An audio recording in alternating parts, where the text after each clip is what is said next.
From the ports to the high seas, this is All Aboard. I am Andero. And I am Anthony Baro.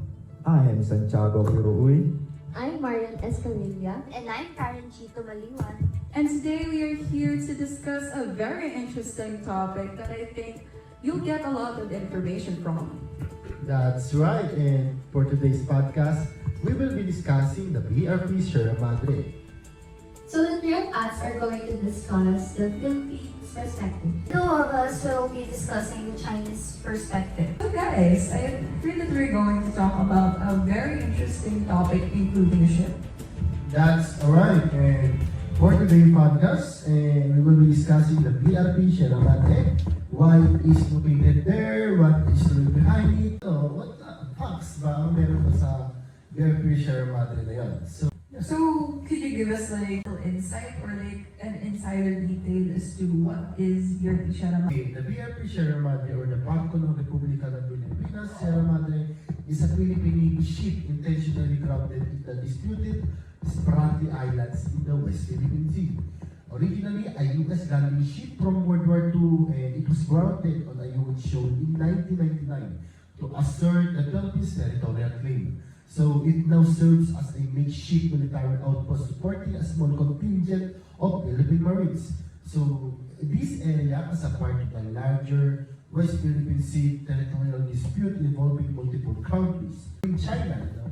So where it is located nga ba? No? Also, guys, yung BRP Sierra Madre, it is intentionally located at Ayungin Shoal in the Scottish Islands to reinforce the Philippines' territorial claim in the region. The intentional grounding of the BRP Sierra Madre in 1999 served as a strategic move amid the larger South China Sea territorial dispute, particularly with China. It now functions as a makeshift military outpost to support a small contingent of Philippine Marines stationed there. The BRP Sierra Madre symbolizes the Philippines' commitment on asserting its presence in the contested region. The Ayungin Shoal has become a focal point in the geopolitical disputes involving multiple nations. That's interesting, no? So you stated before that BRP Sierra Madre is located in Ayungin Shoal, also known as the Second Thomas Shoal. So it is situated around 105 nautical miles west of Palawan, which province in the western part of the Philippines. That seems quite really interesting talaga no, to talk about. Pero I guess we should start off with kind of a history. Ms. Maya, would you be able to give us like a historical background? Thank you, Andrea. Of course, I will be giving the history of the BRP Sierra Madre. So actually, the BRP Sierra Madre has a long and interesting history as it was originally named as USS LS-2821 or USS LST-542, which is a type of a ship that was built for the United States during World War II. And the ship served when it comes to supporting amphibious landings and operations in the Pacific area. Thank you so much. No? That is a very interesting information that you have provided in this podcast. So my question is, what happened back during the post-World War II? So after the World War II, the USS LST-821 was later renamed as USS Harnett County after the county with the same name, and it is the only ship that has that name. It continues to serve in the United States Navy and in August 20, 1966. It was transferred to Vietnam War, where it supported American troops for the said war. Also, it really does have a great story behind it, history even. So, do we know what is exactly happening as of the recent times in the said area? Actually, there was still ongoing conflict between the Philippines and China in the West Philippine Sea. In fact, on October 23, 2023, the Chinese vessel rammed their own ship towards the Philippine supply vessel in the West Philippine Sea. And in the past event, may mga harassment din na nangyari towards the Philippines, including the use of military grade lasers and water cannons. Yung water cannons, maraming beses na sa ating ginamit yan. So, the National Task Force for West Philippine Sea, or the NTF-WPS, emphasizes the legitimacy of such reasons, categorizing them as an essential administrative function of exercise over the West Philippine Sea. So, Anthony, did the Philippines take any legal actions towards this matter? Yes, Karen, no? Actually in 2013, the Philippines filed an arbitral challenge against disputes in China, the West Philippine Sea, resulting in the 2016 arbitral award that dismissed China demarcation. It contributed to the ongoing dispute in the region. So we won in arbitral trial in the West Philippine Sea, and countries recognizing, especially the United States, Japan, and even the European Union. So given those situations or given those turn of events that happened recently, may we know what is the perception or the actions that are taken by the Philippine government, and do they have plans of removing the said DRP Sierra Madre and Ayungin Shoal? Under this current administration, Philippine government is very assertive in terms of the issue of the West Philippine Sea. And the BRP Sierra Madre is the symbol of sovereignty of the Philippines in the West Philippine Sea. The BRP Sierra Madre is a powerful symbol of the Philippine sovereignty in the South China Sea, as its presence serves as a constant reminder to other claimants that the Philippines will not back down in the territorial claims against our own territory. And the BRP Sierra Madre also serves as a military outpost and strategic importance for our Philippine Navy. The BRP Sierra Madre remains a crucial military observation post, providing valuable intelligence for the Philippine Navy. And the location of this naval ship is that it monitors maritime activity in the area, including the movements of these Chinese vessels. This information is vital for detecting potential threats and guarding against incursions in the Philippine territory. And the BRP Sierra Madre also has garnered significant attentions in the international arena, highlighting the territorial disputes in the South China Sea. This media coverage helps to raise awareness of the issue and pressure other countries to engage in peaceful negotiation. And the ship's continuous presence also provides legal leverage for the country in its international claims over the disputed territory in the region. Actually, a very interesting statement right there.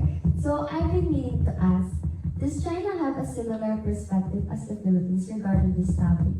As for that question, actually, the ship was originally an American high-class tank landing craft. As what you've said earlier, actually used during the World War II. After the war, it was handed over to the South Vietnamese Navy and fled to the Philippines after the fall of the South Vietnamese regime. After that, Philippine Navy then take over the ship, and after the NATO bombed the Chinese embassy in Yugoslavia in 1999, the Sierra Madre, according to Chinese sites, illegally sighted ashore on the Second Thomas Shoal or the Ayungin Shoal, which became a controversial move for the Philippines. And as you all know, the ship is at its worsening condition, which can be seen as a good sign for China.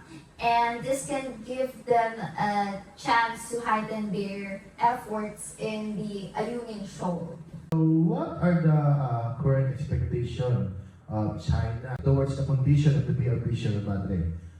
So, according to some articles that I've gathered from Chinese websites, the Philippine landing ship Sierra Madre has been illegally sitting on the beach for 24 years, according to them. If some rescue measures are not taken, it may sink into the sea one day. And in order to save the sunken ship, the Philippine government has repeatedly sent construction materials such as cement and scaffolding to the warship under the guise of transporting supplies such as food and water. And in order to repair the broken ship sitting on the beach as soon as possible, the United States has recently made a commitment to help the Philippines during the repair period, such as related security guarantees and material transportation. However, the Philippines kicked out the United States at this time and declined the offer.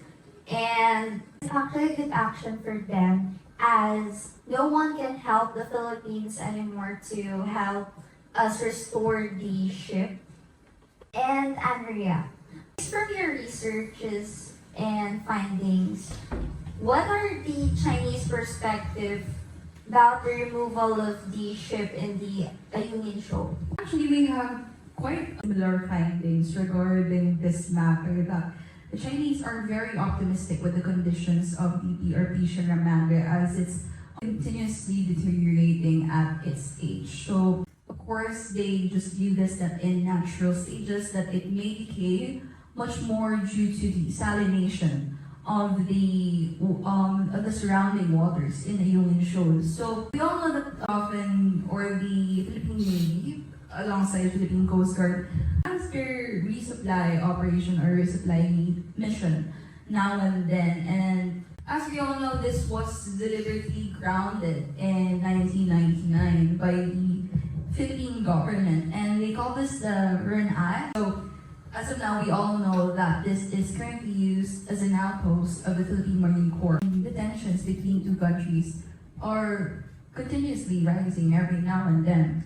How did the Philippines manage to deliver the ships? We do know that we have seen footages on how Philippine ships were able to maneuver a very close encounter with these Chinese vessels, which led to these courses of events. However, it was a really situation as the Chinese Coast Guard appeared fearless in challenging the Philippine Coast Guard, which made the ships collide. But it seems that the Philippine Coast Guard, according to them, lacked the courage in strategizing and actually firing the first shots. So we do know that in Greece, we do not want to cross borders in which we do not want to make the situations worse. And according to a maritime expert, Ray Powell from the Philippines, there were at least 3 Chinese Coast Guard ships on duty near Ren-I Reef, and along with 12 maritime militias which had their own tasks. However, what intrigues a lot of the Chinese netizens is that if they had 12 militia defenses, is how was the Philippines able to maneuver in those circumstances? But in very terms, the Philippines, or the Philippine government, the Philippine administration, is somewhat taking advantage of their kindness or ungratefulness. They even cited this in their article that they wouldn't even let a fly touch the ground in the Ayungin Shoal. So that's how they think about it. They think about the situation that they are paying us some kind of gratitude, some kind of kindness. As we all know that the Sierra Madre is stuck in the Ren-I Reef, as they call it, but as we call it as the Ayungin Shoal, it is stuck there. It is not sinking because it still has some kind of support from its structures. We're really reiterating Philippines were exploiting the goodwill of China because the Marcos administration in these early stages saw China and created an appearance in hopes to improve the relations between China and the Philippines. However, they view this as President Marcos shifted its support to the US by joining in one of the largest shoulder-to-shoulder exercises, its intentions directed to China. So you can see from there that they do not take these things lightly. They do not take the actions or the decisions that we have if we are going to join these types of military cooperations or these types of military practice. So afterwards, the Philippines even joined a quadrilateral by US, Japan, India, and Australia, and patrolling the South China Sea in mid-August this year. Perspective that the Philippines entrusted all China Sea affairs to the United States themselves, and they've seen this as an utter act of setting out the Philippines to other countries. The Philippines have also attempted to reinforce their Ren-I ship with multiple resupply operations from this year to the present, with at least very successful one, but when it comes to surveillance and then operation, we are trying to be more strict and saying that building materials will not be carried out to the BRP Sierra Madre, nor would it reach BRP Sierra Madre. You can remember the Philippines having statements that the BRP Sierra Madre will be removed from Ayungin Shoal, but this happened in August. President Marcos stated that there were no statements nor were there any records that there was an agreement that the Philippines will remove the BRP Sierra Madre. So in terms of removing the BRP Sierra Madre, they are favorable with that kind of situation, but they also have considerations. As we all know, the condition is already deteriorating, and they think that it's only a matter of time that it will be removed. On the same manner, they have considerations that if they remove it forcefully using machineries, there are chances of the shoal or the reef being damaged, and they do not want to cause that damage. And yeah, they even considered taking a much stronger route in enforcing this kind of policies wherein they'll be more strict when it comes to surveillances or when it comes to the inspections with the humanitarian aid that the Philippines is mission on resupplying in the BRP Sierra Madre. Moreover than that, they are also taking note to themselves that the Chinese government should not take things lightly, as well as the Philippines is one of the longest partners of the United States. So in terms of numerous reports, they're actually stating that the Philippines is, again, fully cooperating with the United States in causing trouble in South China Sea. The Philippines is not doing anything, and saying that even though they have a much stronger capacity when it comes to militia power, that we should not be underestimated, because they are stating that the Philippines could possibly orchestrate a bloodshed event in the South China Sea if Western countries are involved in this extremely dangerous situation, but allowing other countries or external countries to reap benefits such as the US. So yeah, that is their perspective towards removing the BRP Sierra Madre. So given all these statements, I think we can say that there are plenty of IR theories or studies in IR that we can incorporate or apply in these manners. Do you guys have any idea or any theories that already have come up to your mind during our discussion of this very important matter? The first IR theory na we can use in this issue is yung social constructivism. Ang main proponent na theory na to is si Alexander Wendt.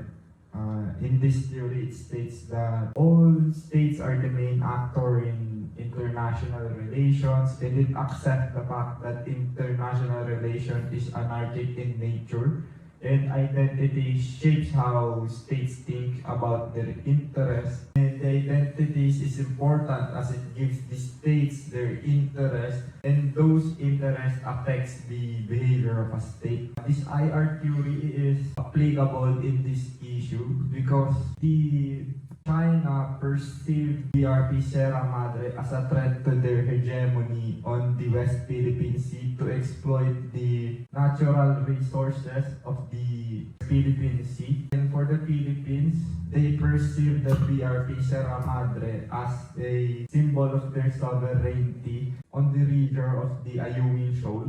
That's what I think about the social constructivism in this issue. Structural realism, actually, pasok siya dito eh.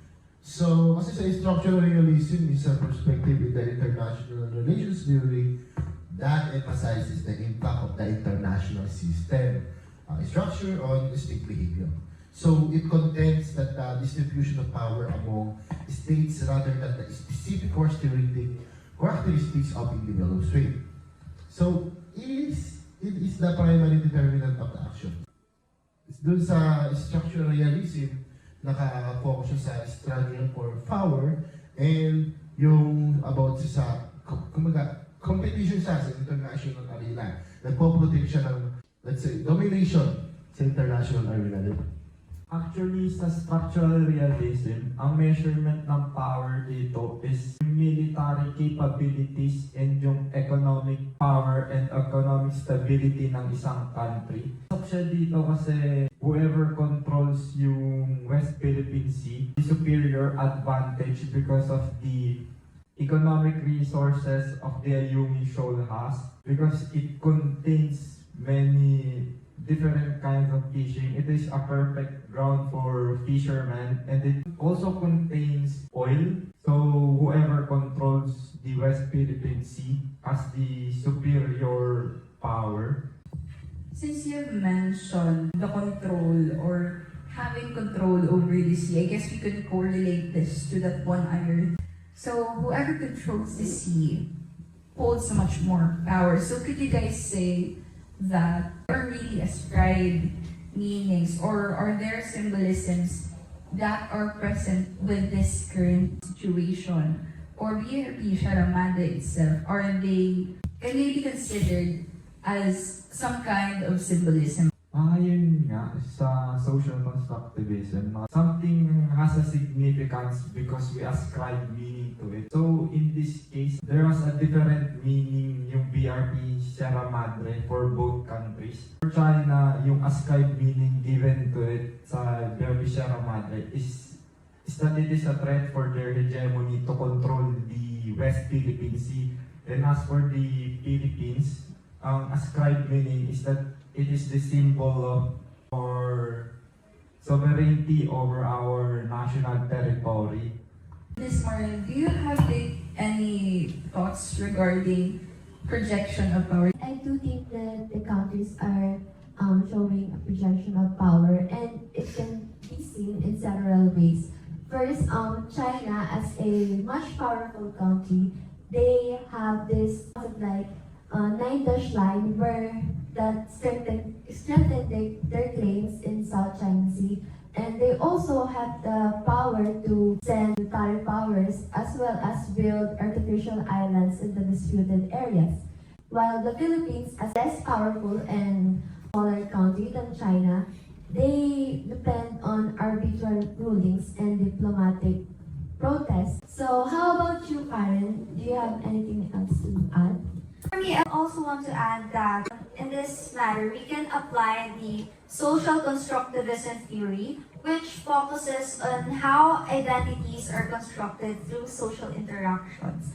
In the case of the South China Sea and the West Philippine Sea, national identities play a significant role in shaping countries' positions and actions. The construction of national identity can be influenced by historical events like we mentioned a while ago, and the national pride, desire, and to protect the territorial integrity. So, idadagdag ko lang doon sa structural realism. In this context, the distribution of power and the strategic importance of the West Philippine Sea become crucial. So, China's economic and military power has led to assertive territorial claims in areas impacting the security and interests of the neighboring nations like the Philippines. The struggle for control over maritime territories reflects the broader structural dynamics of power and competition in the region, which align with the principle of neo-realism or the structural realism as proposed by Kenneth Waltz.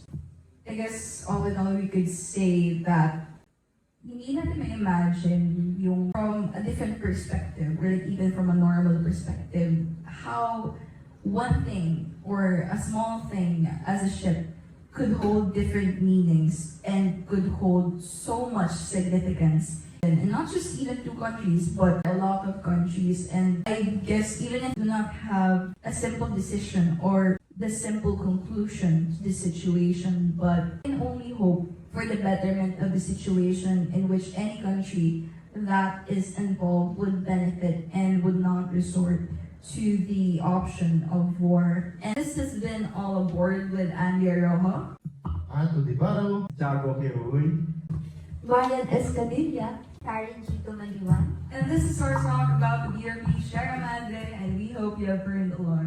Thank you. Thank you guys.